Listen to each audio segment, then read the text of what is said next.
옆에 사람 잠깐 인사할까요? 오늘도 고생 많으셨습니다 라고 인사할까요? 오늘도 고생 많으셨습니다. 네, 오늘 하루도 주님 은혜 안에 살아가는 우리 성도님의 삶이 되시기를 주님의 축복합니다. 아멘. 혹시 우리 성도님들 중에 반포보은이라는 단어를 아시나요? 사자성어 반포보은. 이 의미가 뭐냐면은 이 은혜 입은 것을 기억하여 그 먹이를 드림으로 그 은혜를 보답한다라는 의미가 반포보은이라는 이 사자성어입니다. 여러분들 이 새들 안에서 나온 이 사자성어인데, 그래서 여러분들 새들을 보시면은 이 어릴 때 어미의 먹이를 먹으면서 이 새끼들은 자라나게 되어집니다. 이 새끼 새들은 어미가 주는 그 음식을 받아 먹고 이제 자신의 혼자 살아갈 능력이 되어지면 이제 그 새들은 어미를 떠나 자신의 생활을 할 수 있도록 이제 스스로가 날아가게 되어집니다. 그런데 이 까마귀는 조금 그들과 다른 생활을 산다라고 하더라고요. 자신을 키워준 어미의 그 은혜를 기억하여서 그 어미에게 자신의 먹이를 물어 어미에게 갖다 준다라는 것입니다. 그래서 이 반포보은이라는 이 말이 생겨나게 된 것인데, 이 조선시대 각객이라는 바요간이 이 말로 시조가 한 편이 쓰여지게 되어졌습니다. 제가 한번 읽어드릴게요. 니라서 까마귀를 검고 흉타한 듯 덮고 반포보은이 그 안이 아름다운가 사람이 저 새만 못함을 보내 슬퍼하노라. 예로부터 까마귀에는 많은 전설적인 등장뿐만 아니라 이야기 속에서 등장하는 것이 까마귀라는 존재입니다. 그래서 이 경상남도 안양시 원흉군에 있는 이야기를 한 가지 들려드리려고 합니다. 이 옛날 임지로 치매였던 이 밀양 부서가 아이를 이제 가는 길에 아이들이 까마귀를 가지고 이제 노는 것을 보게 되어집니다. 이제 어린애들이 까마귀를 가지고 놀다 보니 그냥 가지고 놀지는 않죠. 그래서 이 까마귀의 생명이 위협할 것 같아 이 부사는 그 까마귀를 구해주게 되어집니다. 그래서 이 부사가 취임한 지 이제 그 평탄한 이제 생활을 하고 있다가 1년 뒤에 그 마을에 이제 살인 사건이 벌어지게 되어집니다. 이 마을에 아무리 찾아도 그 범인을 찾고 노력을 해도 그 당시에는 뭐 찾을 수 있는 뭐 CCTV가 있는 것도 아니고 과학 수사로 범죄를 잡을 수 있는 것도 아니었기에 이 부사는 어떠한 방법으로 그 범인을 찾을 수가 없었습니다. 그런 그때 이 까마귀들이 마치 자신을 따라오라는 그 표시인 것처럼 이 자신을 끌고 가는 듯한 이 느낌을 받아 이 부사는 그 까마귀를 따라가게 되어집니다. 어느 날 이 까마귀들이 며칠이 지나 이 까마귀를 이제 도착한 그곳에 가보니 시체와 이 말체가 그곳에 떨어진 것을 발견하게 되어집니다. 이 부사는 이 고을의 내외의 마을을 모든 이제 부채라는 것이 말체라는 것이 이제 경마할 때 달릴 때 뛰어다닐 수 있도록 만든 이 채찍을 이야기하는데요. 그래서 이 마부들이 있는 모두가 이 말을 다루는 사람이라고 짐작하고 그 사람들 불러 큰 잔치를 벌여지게 되어집니다. 이 부사는 마부들이 이제 모여놓은 이곳에 그들이 슬쩍 그 무덤에서 가져왔던 말체를 그 아무도 모르게 가져다 놓게 되어집니다. 그래서 이 부사는 자신을 의도치 못하도록 자신이 이제 흥겨워서 놀다 보니 자신의 애것의 말체를 잡는 사람이 범인이라는 것을 생각하고 그곳에 유심히 지켜보고 있던 부사였습니다. 그래서 이 무덤에 가져왔던 이 부채가 어느 순간 얻은 흥겨움에 즐거워하던 이 마부의 그 손에 들려지게 되어집니다. 그래서 이 부사는 그 즉시 바로 그 살인을 저질렀던 그 범인을 체포하였고, 그는 명관으로서 이름이 나게 되어지는 이 율례가 이 마을의 이야기, 이 전설적인 이야기입니다. 그래서 이 부사는 자신이 받았던 이 까마귀의 은혜를 깊은 의를 갚기 위해서 그 정자를 이렇게 짓게 되어집니다. 오이정이라고 이름이 짓게 되어집니다. 까마귀 이야기를 서두에 제가 이야기하는 것은 이 까마귀도 보다 못한 우리의 존재가 되지 않아야 함을 우리가 기억하기 위해서 오늘 이 서두의 까마귀 이야기를 여러분들과 나누게 되었습니다. 오늘 이 본문을 들여다보니 이 내용이 여러분 어떠한 느낌인지 조금 짐작이 가시나요? 어떠한 내용들인지? 저는 이 말씀을 읽으면서 하나님이 얼마나 그 답답한 마음으로 이스라엘 백성들에게 말씀하고 있는지를 조금 느끼게 되었습니다. 이사야서 1장 2절부터 3절 다시 한번 읽어보도록 하겠습니다. 다 같이 읽겠습니다. 시작. 하늘 들으라, 땅이여 귀를 기울이라. 여호와께서 말씀하시기를 내가 자식을 양육하였거든 그들이 나를 거역하였도소이다. 그 임자를 알고 나귀는 그 주인의 구유를 알건만은 이스라엘은 알지 못하고 나의 백성은 깨닫지 못하는도다 하셨도다. 하나님의 보잘것없는 이스라엘 백성들을 택하셔서 당신의 그 백성으로 삼아주신 그 하나님의 은혜입니다. 그들은 하나님의 은혜 때문에 이 이스라엘 백성들이 가나안 땅에 정착하였고 늘 그들은 번성하였음을 우리는 기록 말씀을 보면서 기억하고 있습니다. 그런데 이 은혜밖에 고백할 수 없는 삶에 온 것이 이스라엘 백성들은 자신의 그 삶을 모두가 잃어버린 것을 발견하게 되어지는 것을 우리는 발견합니다. 이 이스라엘 백성들이 애굽에 출애굽해 나오면서 모세를 통해 이 홍해를 가르는 기적을 하나님께서 만들어 주셨습니다. 이스라엘 백성들은 이 광야 세월을 지나가면서 그 물 한 포기, 풀 한 포기도 할 수 없는 그 광야의 순간에 지나갈 때도 하나님은 그들의 인생을 배고픔과 목마름을 아시고 늘 항상 그들의 먹은 것을 먹이시고 입히셨던 하나님을 우리는 발견합니다.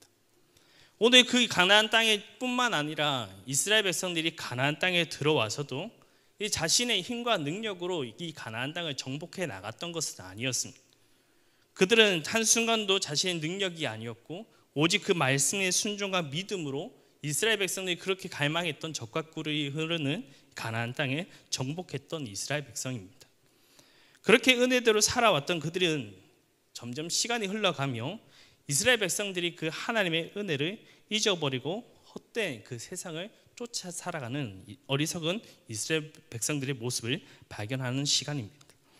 가나안 땅의 우상을 숭배하지 말라고 했던 그 하나님의 말씀은 그들은 잊어버리고 오히려 이방인들이 섬기는 그 이방신들이 더 현혹이 되어 이 하나님을 저버리고 말씀과 예배는 사라지고 오직 그 우상 숭배만 했던 이스라엘 백성들의 모습을 발견해진다라는 겁니다. 오늘 우리 이 자리에 앉아 있는 우리 성도님들, 오늘 우리 성도님들의 그 신앙 상태는 어떠한 자리에 있으십니까? 예수 그리스도를 잊어버리고 살아가는 우리들의 모습이 아닌지를 이 시간 오늘 돌아보아야 한다라는 겁니다. 때로는 하나님을 생각하지 못하고 나의 방식대로 나의 생각대로 판단하고 내 행동할 때가 너무나 많다라는 겁니다. 오늘날 예수를 믿고 구원받아 하나님의 백성을 살아가고 있는 저와 여러분, 또 우리는 그 하나님의 그 은혜를 잊어버리고 살아가는 것이 문제라는 겁니다. 은혜를 받은 우리의 모습이라면 우리는 일상 속에서 그 얼마나 하나님의 은혜를 생각하고 살아가야 할까요? 지금 우리는 이 까마귀보다 못하고 오히려 이 까마귀의 비웃음을 살 정도로 그 은혜를 잊고 살아가고 있는 우리의 모습이 아닌지를 돌아보아야 한다는 겁니다. 이 본문에 기록하고 있는 이사야 선지자는 이 남유다에 멸망하기 전에 활동했던 선지자입니다. 그래서 이 남유다의 백성들 이 말씀을 전했던 인물인데 이사야의 선지자로 활동하는 처음 시기가 이 남유다의 10대 왕인 우시야 왕이 이 생명이 얼마 남지 않은 그때부터 이 선지자로 소명을 받아 이사야는 하나님의 말씀을 전하는 자로 쓰임 받게 되어집니다. 그 당시의 남유다는 우시야를 통하여서 이 남유다는 많은 부를 가지게 되는 것을 경험하게 되어집니다. 남유다의 우시야가 물질적으로 잘 살게 되었지만 그 결과는 참혹하고 비참한 그들의 모습을 발견해지게 되어집니다. 생활적인 모습은 너무나 정상적이고 좋아 보이지만은 그들의 어떤 누가 봐도 그곳에 좋아 보이고 살기 좋다라고 말하지만 오늘 그 안에는 철저하게 부패하고 썩어버린 이 남유다의 모습을 발견했기 때문입니다. 우리는 알다시피 이 세상의 호화로움은 이 세상의 편해 보여지지만 언젠가는 세상의 것은 썩어지고 없어진다라는 겁니다. 그들에 대한 하나님의 메시지는 하나의 잃어버린 자를 향하여 그들의 민낯을 분명하게 드러내고 있는 말씀을 보여주는 것입니다. 지금의 자신을 부르고 누리고 좋은 것을 먹고 마시는 모든 것이 마치 그들의 삶을 자신이 열심히 살아와서 내 삶을 열심히 노력했기 때문에 그것을 쟁취하고 살아간다는 것을 착각하고 살아갔던 것이 그들입니다. 소망하기보다 사사기에 마지막 던졌던 메시지 여러분 혹시 기억하시나요? 사사기의 마지막 메시지, 이스라엘 왕이 없으므로 사람이 각기 자기의 소견대로 옳은 대로 행하였더라. 이것이 바로 이 남유다의 실체였습니다. 자신의 영광이 누구일 것인지 남유다는 착각하며 살아갔고, 재물을 가지며 좋은 환경을 허락했던 분은 누군지 그냥 잊어버리고 살아갔던 것이 이 남유다의 모습이라는 겁니다. 남유다가 지금까지 받은 은혜를 마치 스스로 만들어낸 것이라 기적이라는 것을 그들은 자신들이 만들어낸 것이 아닌 것을 성경은 분명하게 말씀하고 있습니다. 이사야서 1장 2절 한번 다시 읽어보도록 하겠습니다. 이사야서 1장 2절 시작. 하늘이여 들으라, 땅이여 귀를 기울이라. 여호와께서 말씀하시기를 내가 자식을 양육하였거든 그들이 나를 거역하였도다. 여기서 내 자식을 양육하였다라는 말씀이 무엇이죠, 여러분? 여호와께서 이스라엘 백성들을 자녀 삼으셨으며 마치 그 부모가 자녀를 평생 동안 살아 장성할 때까지 보살피고 그 필요에 공급하셨던 하나님이 그 사람이 누구인지, 그분이 누구인지를 표현해내는 나타내는 말씀입니다. 우리 인간은 때때로 우리를 그렇게 사랑하신 하나님, 우리를 사랑하셔서 기적을 베푸시고 은혜를 베푸신 그 하나님을 우리는 잊어버리곤 합니다. 언제 우리가 우리 사랑하는 하나님을 여러분들 잊으셨습니까? 여러분들 우리가 사랑하는 하나님을 언제 잃어버리게 될까요? 우리가 성도가 그 믿음을 가지고 하나님 은혜라고 말하지만 그 성도가 은혜를 잊어버릴 때가 언제란지 성경은 분명하게 기록하고 있습니다. 신명기 8장 12절부터 14절입니다. 다 같이 한번 읽도록 하겠습니다. 시작. 너가 먹어서 배부르고 아름다운 집을 짓고 거주하게 되며 또 내 소와 양이 번성하며 내 은금이 중식되며 내 소유가 풍부하게 될 때 내 마음이 교만하여 내 하나님 여호와를 잊어버릴까 염려하노라. 아멘. 여호와의 너의 애굽 땅을 종된 것처럼 이 집을 끌어내시고 가나안 땅에 들어가 풍요를 누리며 살 때 하나님이 무엇을 하신다고요? 그들이 잊어버릴까라고 생각하신다라는 겁니다. 우리가 삶이 힘들 때는 하나님을 참 잘 믿습니다. 힘들고 고통스럽고 하나님의 불평해 할지언정 하나님의 은혜를 기억하지 않는 성도는 없을 겁니다. 그런데 우리 삶이 풍요로워지고 삶의 걱정이 없어질 때 우리는 어떻죠? 하나님 잊고 살아가는 존재가 된다라는 겁니다. 나는 하나님이 없이도 잘 살 수 있을 거라는 그 착각을 하며 살아가는 것이 바로 사람이라는 존재라는 겁니다. 우리는 내 삶에 걱정거리가 없고 모든 것이 형통하게 잘 풀리기를 소망하는 것이 우리들일 줄 모르겠습니다. 우리가 새벽기도 나오며 말씀을 듣고 이 수요예배 나오고 금요예배 나오면서 하나님 내 삶에 이런 걱정거리들 고통 없이 형통하고 잘 풀리기만을 기도하는 성도들도 있을 겁니다. 그런데 때로는 하나님께서는 우리의 그 걱정을 해결하지 않으실 때도 있다라는 겁니다. 때로 우리 삶의 형통이 아니라 더욱더 치밀한 그 고통과 아픔의 그 지독한 그 괴로움 속으로 하나님을 더 집어넣는 삶을 우리는 경험하게 되어집니다. 어릴 적 저는 참 가난하게 살았습니다. 그래서 제가 혼자서 이제 생활을 하기 위해서 또 돈을 벌어야 했고, 제가 처음 여러분들 한번 말씀드렸듯이 제가 처음 알바를 했던 것이 초등학교 3학년이었습니다. 너무나 나의 뭐 용돈도 받아야 되는데 용돈도 없이 친구들이 먹고 싶은 거 문구사에서 먹는 막 우유에 태워 먹는 제티 하나도 제대로 사 먹지 못하니 그 돈을 좀 구하기 위해서 초등학교 3학년 치킨집에 들어가서 아저씨에게 전단지를 받아서 아파트 천 곳을 돌아다니며 이제 붙이고 10,000원을 받았습니다. 그 삶을 살아가면서 그 아이에게는 그 삶이 참 너무나 괴로웠겠죠. 저 또한 그 삶을 살아가면서 하나님이 그냥 하나님 믿으면 좀 풍족하게 주시고 걱정 없이 살게 하시고 고통 없이 살게 하시고 좀 행복하게 살아가면 안 됩니까? 어떻게 이렇게 힘들게 살아가십니까? 라고 어릴 때는 참 철부지 같이 하나님 앞에 따지기도 했었습니다. 그리고 어느 순간 믿음이 성장하고 하나님 앞에 기도하며 그 삶이 참 하나님 앞에 감사였다는 것이 저는 반복하게 깨닫게 되어지는 시간을 경험하게 되었습니다. 여러분, 우리의 삶에서 왜 우리의 그 어려움과 괴로움 시간이 왜 하나님 우리에게 감사고 은혜일까요? 하나님께서 우리의 삶에서 그 고난과 아픔과 이 슬픔과 모든 것을 빼주면 얼마나 좋을까라는 라고 생각하지만 왜 하나님은 여러분들의 삶에서 괴로움과 아픔과 그 괴로운 시간들을 여러분들이 허락하시는 걸까요? 오늘 우리는 그 괴로움 속에 하나님을 잊지 않는 자가 되기 때문입니다. 그것이 하나님의 고난을 주는 더 기쁨이요 즐거움이요, 하나님의 그 고난이 없어 하나님이 있는 자보다 고난을 통해서 내게 슬픔과 괴로움을 통해 하나님의 더욱더 철저하게 붙드는 자가 더 은혜이기 때문입니다. 사도 바울이 이렇게 고백합니다. 한번 볼까요? 고린도후서 12장 10절입니다. 다 같이 읽겠습니다. 시작. 그러므로 내가 그리스도를 위하여 약한 것들과 능력과 핍박과 박해와 공고를 기뻐하노니 이는 내가 약할 때 강함이라. 아멘. 나를 약할 때 그 약함을 통하여서 하나님의 역사가 일어난다라는 겁니다. 오히려 강한 존재로 쓰임 받는다라는 것이 사도 바울의 고백이라는 겁니다.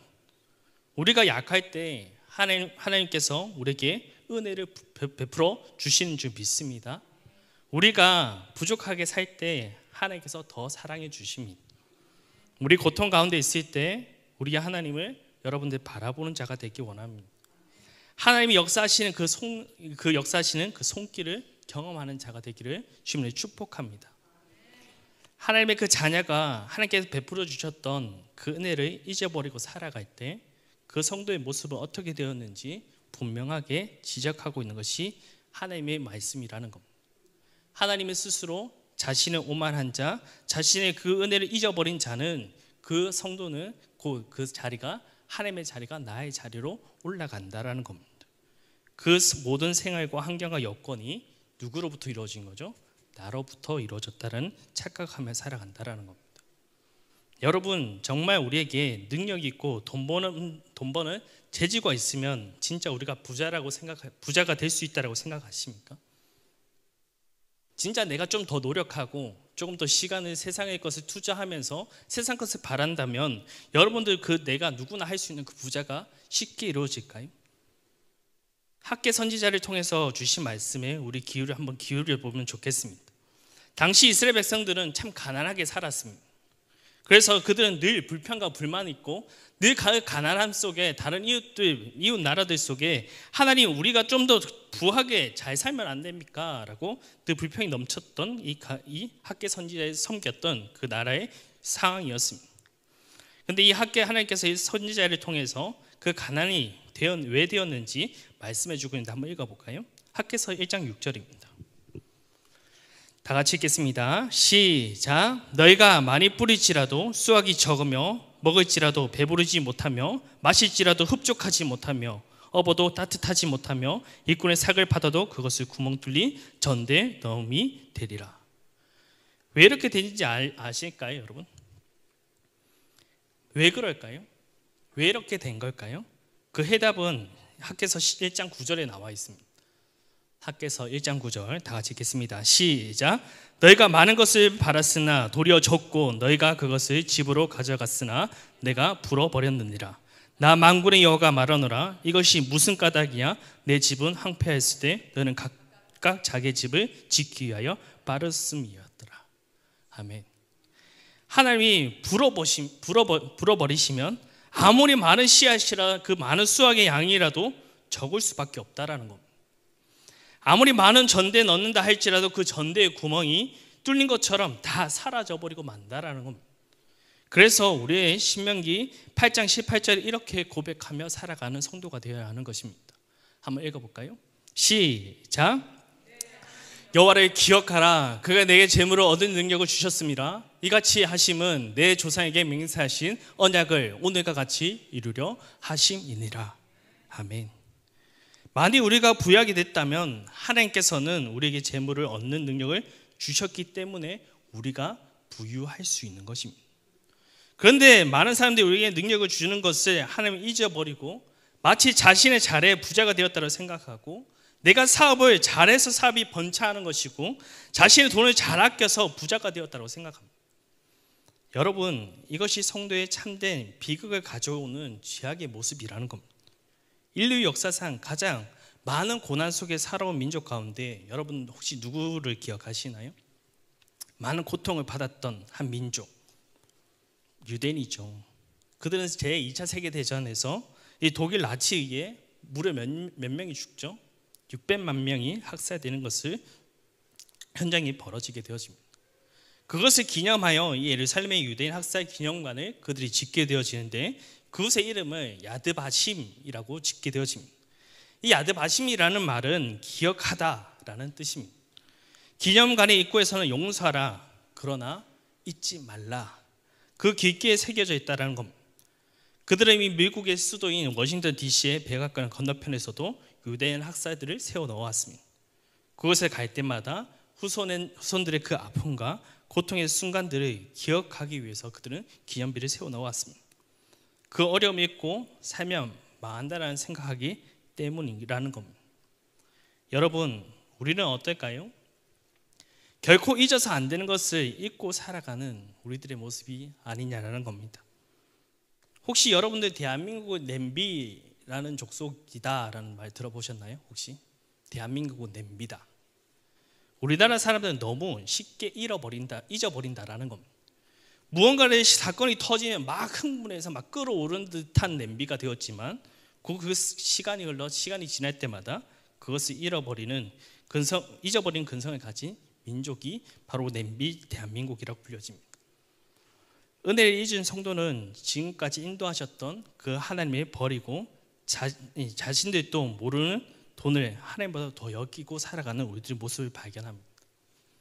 자신의 가족이 하나님보다 더 사랑하는 자들을 발견하게 되어지고 심지어는 자신의 일터와 직장을 하나님보다 더 중요하게 생각하게 되어집니다. 하나님보다 더 중요하게 여겨지는 모든 것은 무엇이죠, 여러분? 바로 우상입니다. 그런데 오늘 많은 교인들이 자신의 하나님의 베풀어 주셨던 은혜는 생각하지 못하고 자신의 그 우상에 치우쳐져 자신의 섬길 것을 섬기고 살아가는 이 많은 그리스도인이 있다라는 겁니다. 그렇게 하나님을 잊어버리고 하나님의 받은 사랑을 잊어버리게 된다면 하나님께서 우리를 버리시며 그 모든 순간에 우리는 이 땅에서 세상에 짓밟힌 그리스도인으로 살아갈 수밖에 없는 존재가 되어진다라는 겁니다.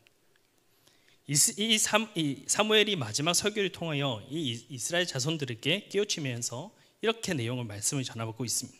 사무엘상 12장 9절부터 10절입니다. 다 같이 한번 읽어보도록 하겠습니다. 시작. 그들의 하나님 여호와를 잊은지라 여호와께서 그들을 한솔 사령관 그 시그라의 손과 블레셋 사람들의 손과 모압 왕의 손에 넘겼더니 그들이 저희를 치매 백성이 여호와께서 부르짖어 이르되 우리가 여호와를 버리고 바알들과 아스라롯을 섬김으로 범죄하였나이다. 그러나 이제 우리 원수들의 손에서 건져내소서. 그리하시면 우리가 주를 섬기겠나이다. 아멘. 이 내용은 사사시대에 그 펼쳐질 상황을 설명하는 것입니다. 이스라엘 자손들이 하나님을 잊고 세상을 따르고 우상을 숭배할 때마다 하나님께서는 무엇을 하시죠? 다른 나라를 통하여서 이스라엘 백성들을 날마다 고통받게 만드셨습니다. 그래서 호세아서 4장 6절부터 7절 한번 읽어보도록 하겠습니다. 다 같이 읽겠습니다. 시작. 내 백성이 지식이 없으므로 망하는도다. 내가 지식을 버렸으니 나도 너를 버려 내 제사장이 되지 못하게 할 것이요 내가 내 하나님의 율법을 잊었으니 나도 내 자녀들을 잊어버리리라. 그들은 번성할수록 내가 범죄하니 내가 그들의 영화를 변하여 욕되게 하리라. 아멘. 여러분들은 하나님께서 여러분들에게 베풀어 주신 은혜를 감사하고 살아가십니까? 아니면 인생이 바빠서 그 까마귀보다 못한 하나님이 그 은혜를 잊어버린 우리 성도는 아니십니까? 오늘 우리는 이 이사야서 31장 11절 또 한번 같이 읽어보도록 하겠습니다. 이사야서 31장 1절부터 2절 다 같이 읽겠습니다. 시작. 도움을 구하러 애굽으로 내려가는 자들은 화했을진저 그들은 말을 의지하며 병거 많음과 마병의 심히 강함을 의지하고 이스라엘 거룩하신 이를 앙모하지 아니하며 여호와를 구하지 아니하나니 여호와께서도 지혜로우신즉 재앙을 내리실 것이라. 그의 말씀을 변하게 하지 아니하시고 일어나사 악한 자들을 치시며 행하는 돕는 자들을 치시니. 아멘. 여기서 등장하는 이 애굽이라는 표현은 세상의 의미를 가리키고 있습니다. 하나님을 잊어버리고 세상의 그 부귀 영화를 따라 살아가는 그 성도가 얼마나 비참한 삶을 살아가는지를 오늘 적나라하게 보여주는 말씀이라는 겁니다. 우리가 살 수 있는 길은 여러분 무엇일까요? 우리는 무엇입니까? 하나님의 그 은혜로 돌아가는 것입니다. 신명기 30장 19절부터 20절 한번 읽어보도록 하겠습니다. 신명기 30장 19절 20절까지 시작. 내가 오늘 하늘과 땅을 불러 너에게 증거를 삼노라. 내가 생명과 사망과 복과 저주를 내게 앞에 두었은즉 너와 내 자손이 살기를 위하여 생명을 택하고 내 하나님 여호와를 사랑하고 그의 말씀을 청종하며 또 그를 의지하라. 그는 내 생명이시오 내 장수이시니 여호와께서 내 조사 아브라함과 이삭과 야곱에게 주리라고 맹세하신 땅에 내가 거주하리라. 아멘. 이 본문 말씀 앞에 같이 이 말씀도 내가 오늘 하늘과 땅을 불러 너에게 증거를 삼았다라고 이야기합니다. 재판적인 이 선언을 보여주는 말씀이죠. 즉 다시 살기 위해서 무엇하라는 말씀입니까? 오직 여호와를 사랑하고 그 말씀을 청중하고 그것을 의지하라는 선언의 말씀이라는 겁니다. 오늘 이 말씀은 구약뿐만 아니라 신약에서도 하나님이 예수님께서도 똑같이 선언하는 것을 발견할 수 있습니다. 요한복음 15장 5절부터 6절입니다. 다 같이 읽도록 하겠습니다. 시작. 나는 포도나무요 너희는 가지라. 그가 내 안에 내가 그 안에 거하면 사람이 열매를 많이 맺나니 나는 떠나서는 너희가 아무것도 할 수 없음이라. 사람이 내 안에 거하지 아니하면 가지처럼 밖에 버려져 마르나니 사람들이 그것을 모아다가 불에 던져 사르니라. 아멘. 우리가 살 수 있는 길은 여러분 무엇입니까? 그 하나님을 붙들고 은혜 안에 돌아가는 것입니다. 하나님을 찾고 예수 그리스도 안에 사는 길이 우리가 사는 성도의 길인 줄 믿습니다. 하나님을 잊고 하나님께 베풀어 주신 그 사랑과 은혜를 잊으면 우리 그 성도는 고토록 그 하나님 앞에 그 세상 앞에 버려지는 인생밖에 되지 않는 것을 우리들에게 말씀하고 있습니다. 여러분, 우리가 이 교회, 이 땅, 우리가 이 가질 성촌교회 하나님의 그 바로 세워지기 위해서는 우리가 이 한 해 동안 베풀어 주신 그 은혜를 사모하고 하나님의 그 은혜 앞에 감사하는 성도가 되어야 된다는 겁니다. 여러분, 이 성 프란체스가 자기 고향에 있을 때 이 자기 하인에게 행동하면서 깨달았던 한 이야기를 여러분들이 들려주겠습니다. 하루는 이 자기 집 안에 이 하인이 우물에 물을 길러오는 모습을 보다가 한 가지 이상한 행동을 발견하게 되어집니다. 큰 두레박을 우물에 내려 물을 가득 담은 이후 끌어올릴 때면 항상 조그만한 이 나무 토막을 물 안에 던져 넣는 것을 발견하게 되었습니다. 왜 그곳에 나무 토막을 던지는 걸까? 프란시스가 궁금하여서 이 하인에게 왜 던지는가를 묻게 되어집니다. 그 하인은 이제 주인의 물음에 대답하기 위해 대답합니다. 네 주인님, 물을 퍼올릴 때 나무 토막을 물 안에 던져 넣으면 물이 잘 흘러 넘치지 않아 밖으로 흘러 넘친 것에 최대한 막을 수 있기 때문에 그 나무 토막을 던지는 것입니다. 라고 프란체시스에게 이 하인이 이야기하게 되어집니다. 이 하인의 말을 들은 이 프란시스가 친구에게 편지하면서 그 친구에게 이렇게 기록을 하게 되어집니다. 친구여, 우리는 얼마나 자주 흔들리는 마음에 물통을 가지고 있는가? 두려움과 고통으로 흔들리고 절망에 부서지는 마음, 그러나 거기에 십자가란 막대기를 한번 던져 보십시오 라고 이 프란시스가 그들에게 이야기하게 되어집니다. 매일 우리의 마음에 여러분들 하나님의 그 말씀의 막대기와 예수님의 그 십자가의 그 나무 토막을 여러분들의 삶의 육신에 던져 놓으시기 바랍니다. 내 욕심에 나의 자랑과 나의 은혜가 사라진 그 성도는 오늘 그 막대기 그 십자가에 하나님의 은혜를 내 마음에 둔다면 그 성도는 그 마음속에 은혜가 넘쳐날 수밖에 없는 것입니다. 우린 성도는 하나님의 참 은혜대로 살아가는 자고 은혜 받은 자들입니다. 그래서 우리는 그 은혜를 아는 자요 하나님 앞에 감사하며 살아가는 또 존재입니다. 그런데 오늘 그 은혜가 잃어버린 성도가 자신의 하나님의 자리를 놓고 자신의 하나님의 자리를 세워놓아 오늘 자신의 그 은혜를 잃어버린 성도는 하나님과 멀어져 이 땅에 쓰레기밖에 되지 않는 밟혀버리는 버려지는 가지와 같은 존재임을 우리 성도님들이 기억하시기 바랍니다. 세상이 넘어지고 성도가 실패하는 것은 그 은혜를 잊어버리기 때문입니다. 우리가 역시 주님께서 우리에게 주신 구원의 크신 은혜를 우리는 기억해야 하는 자들입니다. 내가 지금까지 받은 은혜가 무엇인가요? 하나님께서 나에게 위해 하신 일이 여러분들 무엇입니까? 나는 어떻게 하면 그 은혜를 보답할 수 있을까? 내가 지금까지 갚은 은혜는 무엇일까? 여호와께서 내게 주신 은혜를 무엇으로 보답해야 되는가? 성도는 날마다 이것을 묵상하고 고민해야 하는 것입니다. 우리가 하나님 앞에 베풀어 주신 그 은혜를 기억한다라는 것은 은혜가 깊은 그 뿌리를 내리는 성도와 같다라는 겁니다. 뿌리를 깊이 내린 나무는 어떠한 강풍에서도 흔들리지 않는 나무가 되는, 튼튼한 나무가 되는 것을 우리는 발견합니다. 우리 성도 또한 하나님의 그 은혜 안에 나의 뿌리를 그 깊숙이 박아 넣는다면 어떠한 태풍에서도 우리의 삶은 무너질 수 없는 것입니다. 우리가 하나님의 은혜를 잊지 않아야 하는 이유, 내가 하나님의 그 주심에 그냥 감사의 입술로만 고백하는 자들이 아니라 오늘 그 은혜 앞에 나의 주신 그 사명을 감당해야 하는 성도가 되어야 될 줄 믿습니다. 오늘 그것이 하나님의 주신 은혜요, 오늘 그 은혜에 보답하는 성도인 줄 믿습니다. 오늘 우리의 삶은 이 땅 가운데서 나의 것이 아님을, 내 것이 온전히 하나님의 것임을 기억하고 하나 외치고 오늘 설교를 마무리하겠습니다. 나의 삶은 오직 하나님의 은혜입니다. 아멘. 기도하겠습니다.